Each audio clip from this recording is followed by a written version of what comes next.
So we've already done the pledge, so we'll go right to our agenda tonight. Could I get a motion to approve the consent agenda? I'll make it. I'll second it. Kathy and Jenny, all in favor?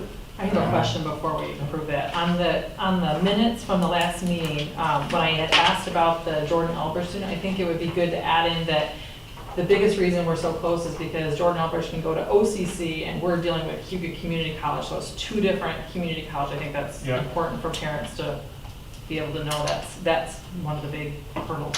That's the only thing I'd add to the minutes. Okay. All in favor? Aye. Any opposed? Passed 6-0. Could I get a motion to approve the regular agenda? I'll make it. I'll second. Kathy and Tim, any questions on that? All in favor? Aye. Any opposed? Passed 6-0. We'll now move on to public comment on agenda items, and I'll read our statement of public participation. Each month, our agenda includes an item called public comments. The Cato Meridian Board of Education is pleased to welcome community and staff and students to our meetings. The board is very interested in hearing public comment, as our role is to represent the citizens of our school district. Therefore, the Board of Education requests the following. Please provide your name before making your comment. Regarding school-related issues, every effort should have previously been made to settle or answer questions related to the issue through the administration based on established board policy or administrative procedure. Remarks should be brief, limited to 5 minutes, and pertinent to the subject area. You're asked to limit comments to your concerns with your child. No comments should be made about any other students or any Cato Meridian Central School staff member during your comments. Reminder, please do not use any names of Cato Meridian Central School District personnel or individual students' names during your comments.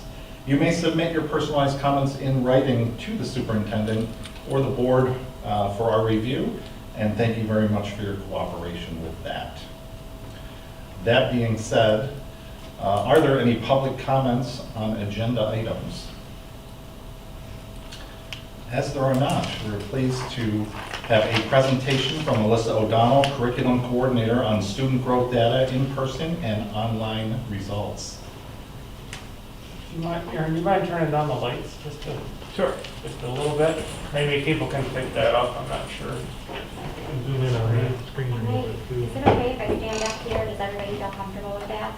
Yep. Okay. Hi, everyone. Thank you for having me this evening. Tonight I am going to walk you through some interesting data that Terry and I have been analyzing here.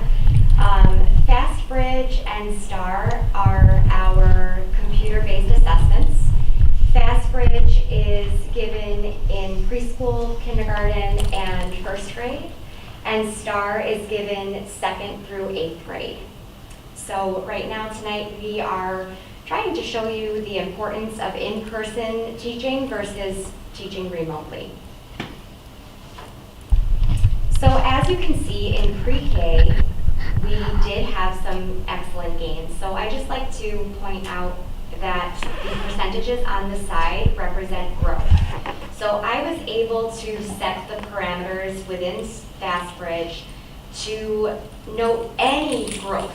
So if a child made a 1 point growth, 1%, it was demonstrated here. So the fall to winter is in blue, and the winter to spring is in red. So as you can see in pre-K, our students did fairly well, given the circumstances. This test was administered by our interventionists and teachers. I think that's important to know That's as well. one-to-one online Correct. administered. Correct. So now we go to kindergarten, and our results are slightly different than what we see in pre-K. So again, when I was comparing this data, I was unable to go back from spring to spring. I'm sure many of you were wondering why there were 3 bars in 3 through 8 as opposed to just 2 bars in pre-K through 2. This obviously only compares the fall to spring data because that was all I had access to. And Melissa, just for the folks here, why are there 3 sets of data here? Because that represents 3 different classes. Okay, great, thank you. Yep. Same thing in first grade. And this is kind of where our data starts to shift and get interesting. We can see that the majority of our students had great gains from fall to winter. And then when we went from winter to spring, we start seeing a decline or a regression.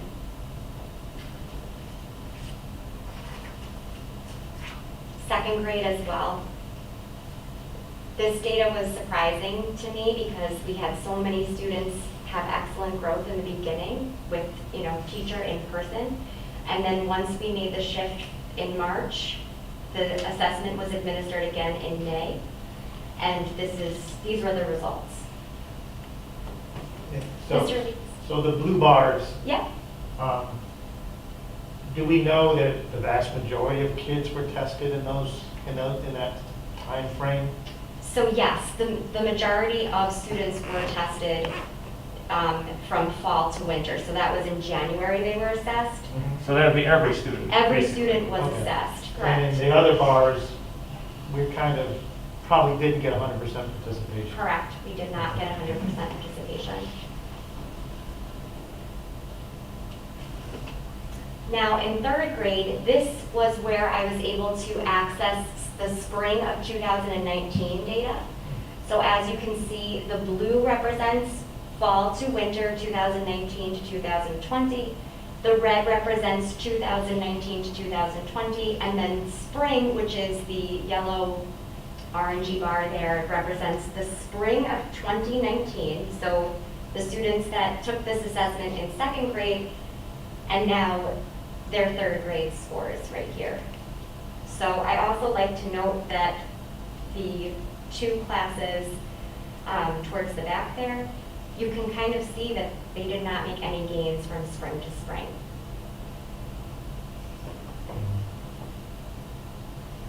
So that could mean that they ended up right back where they were last spring, even though they gained in the fall, Correct. possibly because of going to online learning, which started in March. This is fourth grade. And as you can see, you see similar trends within this data as well.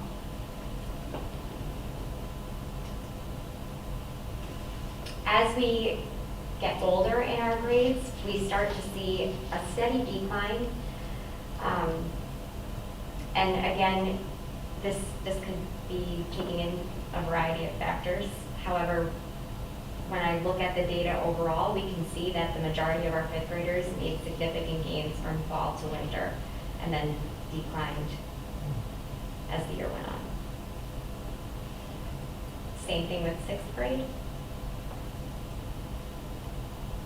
Seventh grade as well. And then again in eighth grade.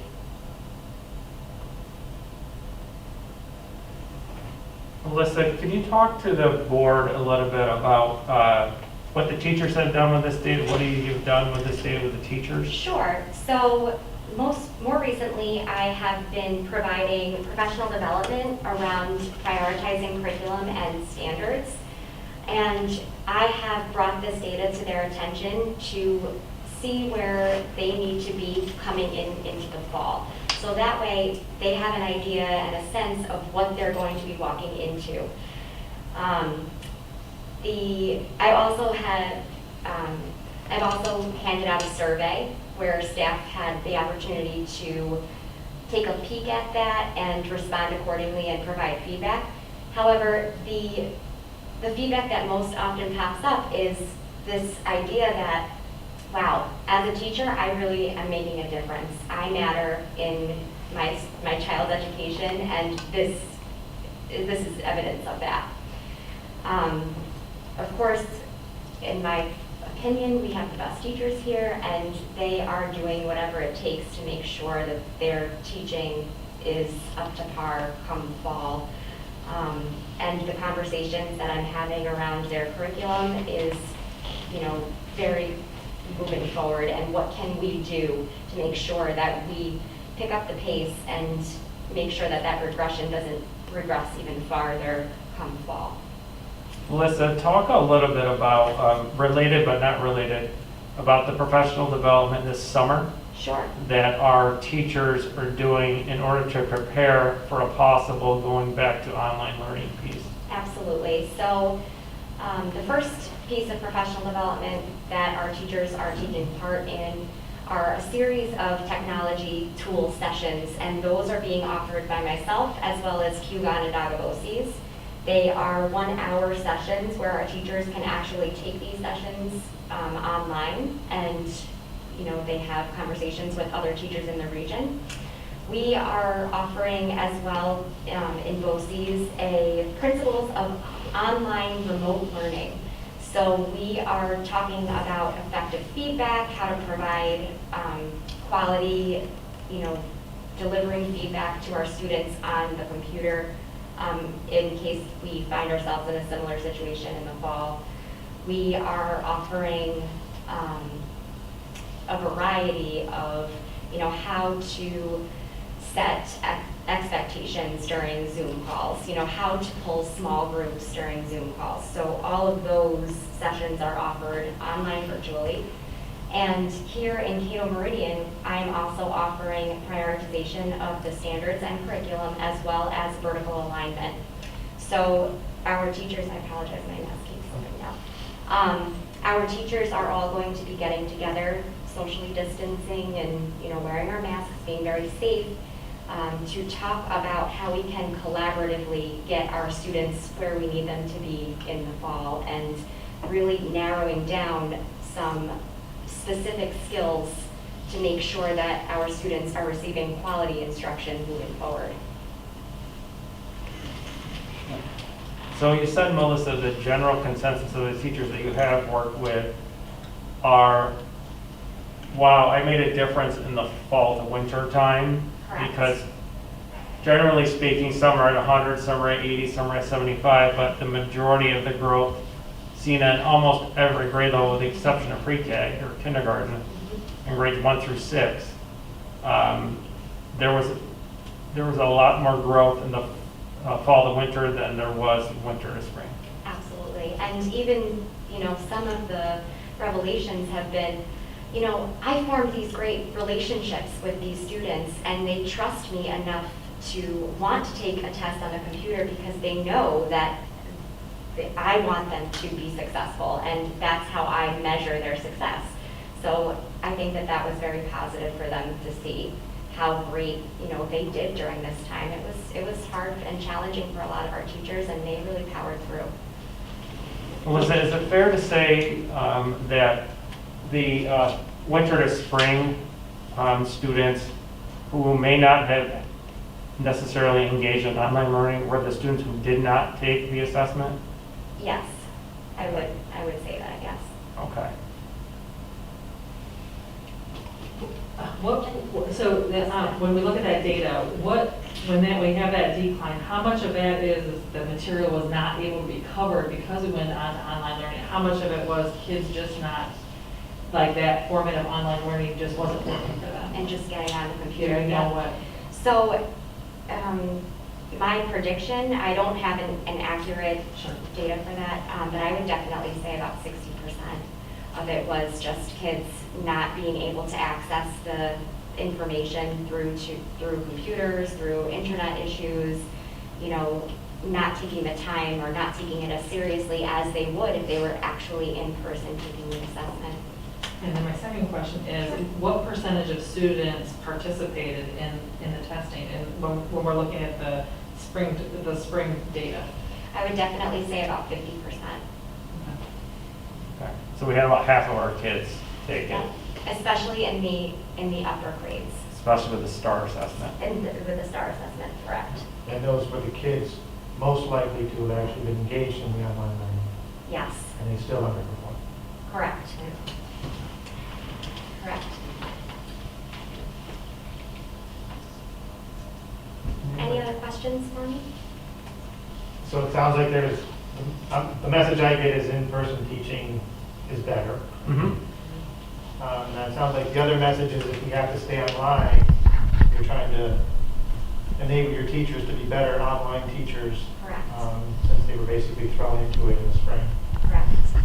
Yes, the majority of my focus for upcoming and the opening of schools is to really make sure that our teachers are familiar with the G Suite and making sure that they know how to put their curriculum materials online to help with parents, to help with, anything that they need. So that is my goal for the upcoming school year, is to really be a presence online for our teachers, if that's the case. And I guess the other piece here is we need the parents to be collaborative, be partners in this. We know there's going to be online portions this year. Yeah. We need them to be a partner in this. Right. Can I ask a technology question, because I don't know the answer to it? Sure. With Google Classroom, if a parent doesn't have a Gmail account, can they still log on to their student's account to see that? Like if they didn't, I'm just thinking of different scenarios, like say like you can ask your child if you live with them inside their home, like what's your Show me. password, your Yeah. account, and get on. But Yeah. say you're a separated family and they don't see dad on the weekends, and dad wants to check in to see what's going on during the week. Like, is it possible every parent can check into the Google Classroom, or do they have to have a Gmail email address? Parents here. Yeah, I Yeah. I answer see that. the So- scenario happening. So the Google Classroom allows us to set up guardians in the classroom, and a lot of our teachers have done that with our students already, and they can add more than one guardian. And what the guardian report does is it sends out, and as the guardian, you can decide how often you want to receive the report.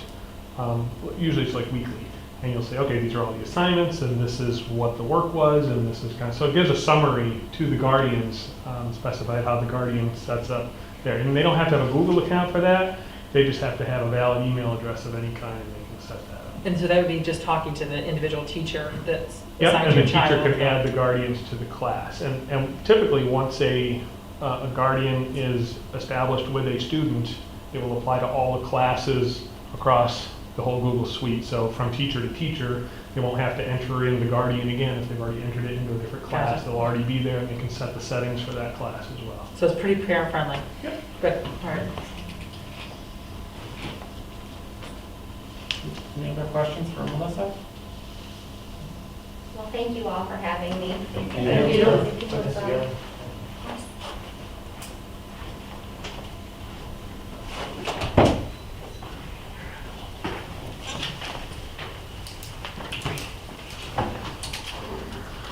We will move on to our regular agenda. Under personnel, could I get a motion to appoint Lillian Cabral, substitute clerical at $12.50 an hour, effective 7/21/2020? I'll make it. I'll second it. Kathy and Jenny, any questions on that? All in favor? Aye. Any opposed? Passed 6-0. Could I get a motion to appoint Craig Bullard? Could I get a motion to accept the retirement of Craig Bullard, custodian part-time, effective 8/1/2020? I'll make it. I'll second. Kristen and Kathy, any questions on that? All in favor? Aye. Any opposed? Passed 6-0. Could I get a motion to appoint Craig Bullard, substitute custodian at $12.50 an hour, effective 8/3/2020? I'll make it. Oh, sorry. Kathy and Tim, any questions? All in favor? Aye. Any opposed? Passed 6-0. Under financial reports, could I get a motion to accept the treasury report and revenue reports from June 2020? I'll make it. I'll second. Kathy, and I think Kristen is in there. Any questions on those? All in favor? Any opposed? Passed 6-0. Any questions on the warrants from June 2020? Are there any questions on the extra classroom activity quarterly report?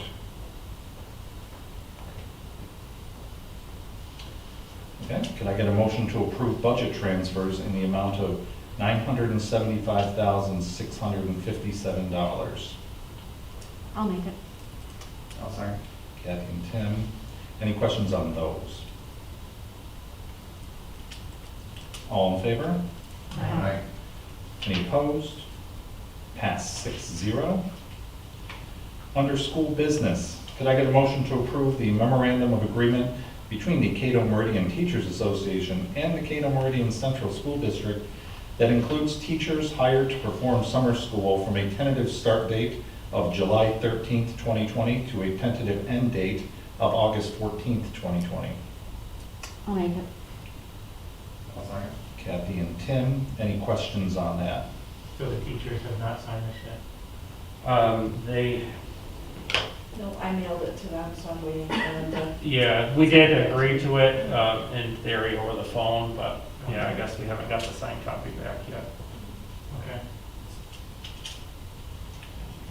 Any other questions? All in favor? Aye. Any opposed? Passed 6-0. Could I get a motion to approve the agreement for terms and conditions of employment for Brenda L. Samararo, School Business Administrator, effective September 1st, 2020 through September 1st, 2023? I'll make it. Kathy and Tim, any questions on that? All in favor? Aye. Any opposed? Passed 6-0.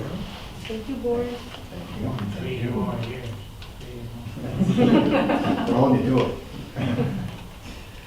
Could I have a motion to create the Cayuga County Civil Service position of computer technician effective July 21st, 2020? I'll make it. I'll second. Jenny and Kathy, any questions on that? All in favor? Aye. Any opposed? Passed 6-0. Could I get a motion to appoint Zachary Rice to the full-time Cayuga County Civil Service position of computer technician at an annual salary of $30,500 effective July 21st, 2020? I'll make it. I'll second. Jenny and Kathy, any questions? All in favor? Aye. Any opposed? Passed 6-0. And could I get a motion to accept the resignation of Zachary Rice from his position of custodian effective July 21st, 2020? I'll make it. I'll second it. Kathy and Jenny. Any questions? All in favor? Aye. Aye. Any opposed? Passed 6-0. And could I get a motion to approve the price increase of student school breakfast from $1.50 to $1.60 and student school lunch from $2 to $2.10 effective September 8th, 2020? I'll make it. Kathy and Tim, any questions on that? All in favor? Aye. Any opposed? Passed 6-0. Moving on to superintendent's reports and correspondence. Okay, I have a couple of things tonight. I'm going to take this off, Mr. Burns, since I'm a little farther from you. But we wanted to, first of all, this person could not be here this evening, but we wanted to give an appreciation award. I'm going to go ahead and read that. It's a nice plaque here that says, "Appreciation Award from Cato Meridian Central Schools presented to Don Brock. We'd like to sincerely thank you for over 30 years of service and dedication to the Cato Meridian Sports Boosters." So Don couldn't be here. He actually had another meeting this evening, right? Yep, So- Rotary. So I'm going to present that to his wife, Kathy, for, I don't know exactly how many years, no one really had the exact, but it was over 30.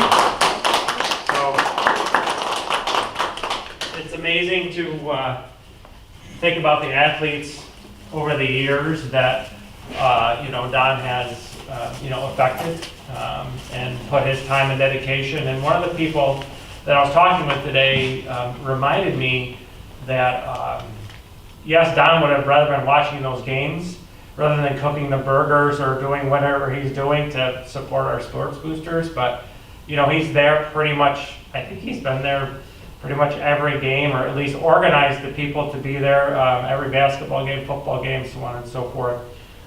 So we want to thank Don for that, and Don, we really do thank you for your service to our district. The other piece is I do have another appreciation award here, and this is for Don's wife, Kathy.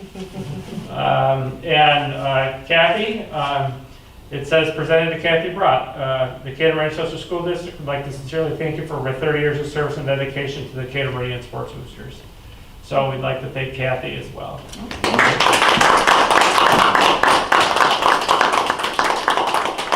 Thank you very much. We'll still see us at games and probably Yeah. Turkey burgers too. Yes, exactly. Helping out. So the other piece that I wanted to speak with the board tonight is about our 2020-2021 daily schedule. I know many of our parents have been really waiting for what, not even parents, students, parents, staff members, what is the fall going to look like for Decatur Meridian Central School District? And I think originally, just to remind folks, we were going to have a committee with parents, students, teachers, administrators, everyone coming together. But the reason we couldn't do that is simply because we have 2.5 weeks to really make our plan and turn it back into the state. This is the 144-page document that we're supposed to go through that's supposed to mirror a district plan for us, which essentially it just means we didn't have time to do that. We didn't have time to do the regular large committee. The good news is we have taken, in coming up with our daily schedule, we have taken into consideration parents, simply because we had, the last time I checked, we had 449 individual comments when we surveyed our parents a little over 2 weeks ago, just about different things that they'd like to see in our plan, type of thing. We had been talking to staff all along about what they would like to see, and then obviously the administrative team had some things to see, things that they would have liked to see as well. So this evening, parents did receive an email from me. Our staff members received that email earlier today. Basically, that explains our, daily schedule, in-person daily schedule. So the first thing I'd like to say is a big thank you for everyone in the district who had input, but who also did the work. There were several people behind the scenes putting hours and hours and hours into our daily schedule. And so our daily schedule, please read your email. If you have questions, please reach out to us as well. But there will be more information coming to parents in our school district. What we plan on doing is producing a video that our parents can view at some point next week. And then we'll be available for questions and comments about that. So at least we thought it was important for parents to know what our schedule is going to look like, so they can start thinking about childcare and different things like that. And also to let our students know this is what your day is going to look like come September, type of thing. So please read the letter. Please look at the schedule. And the rest of our staff will know some of our staff's assignments have changed since the end of the year until now. So our staff will also be getting a notice this week talking about some of the changes for those folks who were affected. So we could make, for example, Monday, Tuesday, Thursday, Friday in-person pre-K through 6 groups. So in this plan, really we had to add some sections and staffing in each grade level. But this plan includes somewhere typically about 10 students in a classroom. So one of the things that parents emailed me about was whether or not their son or daughter was going to have to wear a mask. And what this plan is allow us to do, since we have 10 in a classroom, is it will allow them to social distance 6 feet or more when they sit down at their desks, for example. So that's when the mask comes off. So, when you're walking through common areas, you will need to wear a mask. And actually, we didn't have any say in that. That's part of the 144 pages that the state has. On buses, for example, they will be wearing masks unless we can have them 6 feet apart, for example. So when you think about kids 6 feet apart on buses, that means we had to go to 2 bus runs in order to get the elementary school in here, type of thing. So there's really was a lot of planning that goes on in this, and so we thank parents for taking that survey because it really informed our decision making. With that survey that we gave 2 weeks ago is just the beginning for our parents. We are going to be asking you sometime mid-August to make a final decision on your child either attending in person or is your child going to do the online learning in lieu of in-person learning.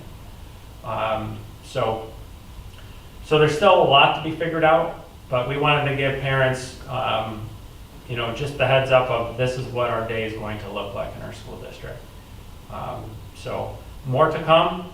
Lots of rules we still need to figure out. It's not perfect. We have until July 31st to make the plan to the state, so we'll be informing you along the way as far as what the rest of our plan is going to look like. I guess, just for clarity, then you submit it to the state, and then the state decides whether to accept the plan or not. Technically, they have to. Technically, now they've actually changed the rule on that on us. We don't have to submit anymore. They have to have access to our plan online, and I'm told that they will let us know if that plan meets the approval. If that plan is sufficient or not. By August 8th. The timeline's not clear on when they would get back to us by. The only timeline that's clear right now is July 31st.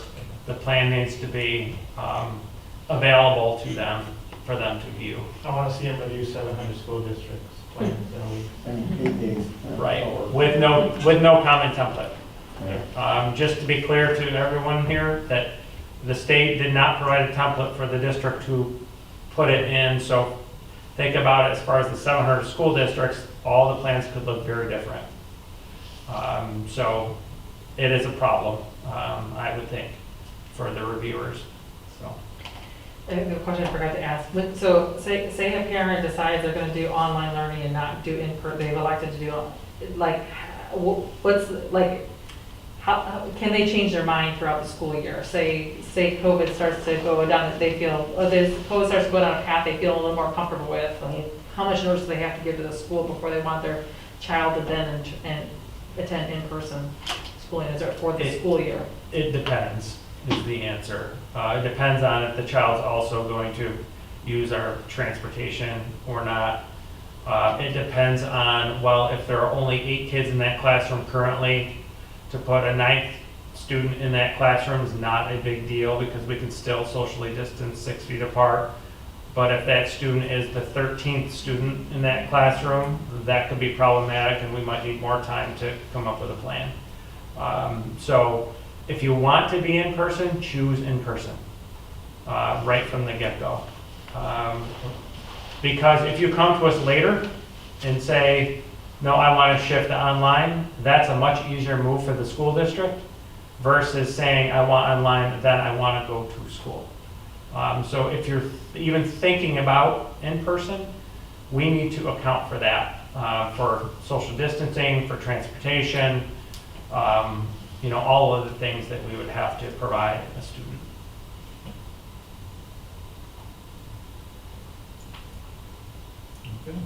Okay, great. Any public comments? Okay. On the previous one, just want to say thank you, Terry and Dean, on coming up with a plan.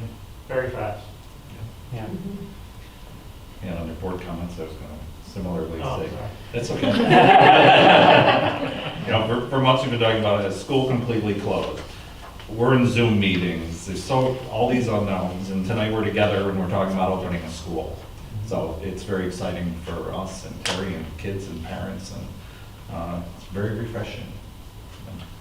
Remember, our goal was to get all kids here every day, all day, and it just is not possible with the staff that we have. And frankly, with the transportation department specifically, we've gone from 2 AM bus runs to 3 AM bus runs. We can't do 4 AM bus runs. It's just at an hour at a time, there's just not enough time in the day to really do that. But our goal, just so everyone knows, was every kid, all day, every day, to have that as an option for parents. But this is the best we could do to get kids here as frequent as possible, because as you saw tonight with Melissa's presentation, kids learn best with teachers in classrooms, right? That data was obvious. So we tried to maximize the time. That's the best we could do. Any other board comments? Okay, could I get a motion to adjourn? I'll make it. I'll second it. Kathy and Jenny, all in favor? Aye. Any opposed? Pass 6-0. Thanks everyone for watching tonight.